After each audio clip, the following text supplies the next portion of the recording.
All right, and time for the latest edition of the 5-Minute Fridays Tech Tip. The goal in these 5-Minute Friday Tech Tips is to get you a tech tip in under 5 minutes, and today's is no shortage of tips. I'm actually giving you 3 in 1, and these are some features of the iPad that I wanted to help you out with.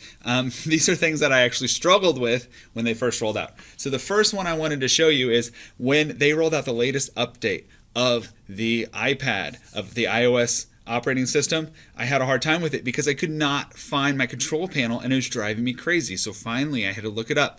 So if you swipe from the upper right hand corner and you swipe towards the middle, that's how you find it instead of swiping up from the bottom.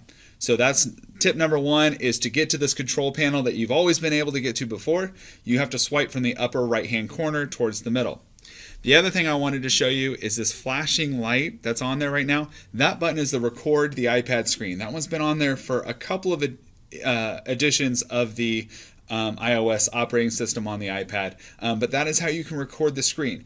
Now, unfortunately, you can't do audio yet. You can just do recording the screen. So what I'm doing is I'm recording the audio on my computer, and then I'm just doing a screencast on my iPad. So this button right here that is flashing, that's the recording, and that's how I'm recording this for you right now. The final feature I wanted to show you is on settings, and it is for my students who need help with a text. They struggle with, they may struggle with a text and they need it read aloud to them. So if I go to my favorite news site, which is Newsella, the one I love to use with my students. Now let's say I go to this site and I want to have my students log in and do read an article. So I'm going to open up this article.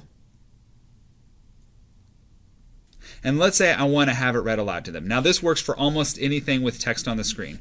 So if I go to settings and I go to accessibility and I go to speech, there are a couple of things that I could turn on. The first one is the top one that says a speak button will appear when you select a text. So if you highlight text on the screen, it could be in a Google Doc, it could be in a web page, anywhere on the screen, if you select that text, it will read that text to you. It's one of the options. The one I like better is the second one down, speak screen, and if you swipe down with 2 fingers from the top center of the screen to the middle, it'll give you some options for reading the screen to you. And I'll show you how that works. So if I go back to my Newsella article, and the first one was that first feature that I turned on. So I select this, and let's say I want it to speak to me. I would do speak. He win marks Atlanta's first championship title in more than 20 years. United beat. And it reads it to me. Now, let's say I want the whole thing read to me. I want the whole screen instead of just doing a selection.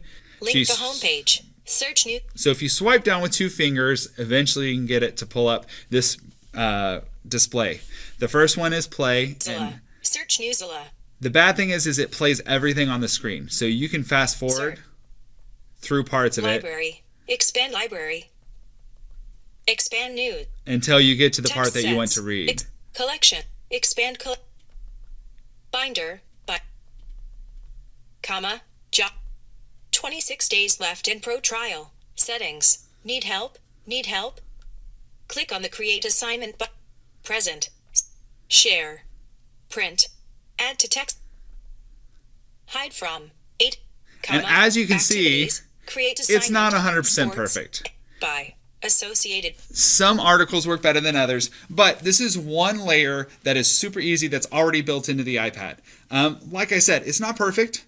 As you saw, it took a couple of minutes for me to get to, or a couple seconds for me to get to where I wanted it to be. But now, if I click on it, it will read it to me. Adapted by Newsella staff. Text level. What I can also do is I can change the speed. So if I click the bunny, it reads it faster. If I click the turtle, it reads it slower. So this is just one feature that helps those students who really struggle with reading the text on their own. They can have it read to them. I have it turned on a couple of my students' iPads who need that feature, and I've showed them specifically how to use it so they can use it without me having to come over and show them. That's my 5 minutes. Till next time, book it forward and be awesome. Bye, guys.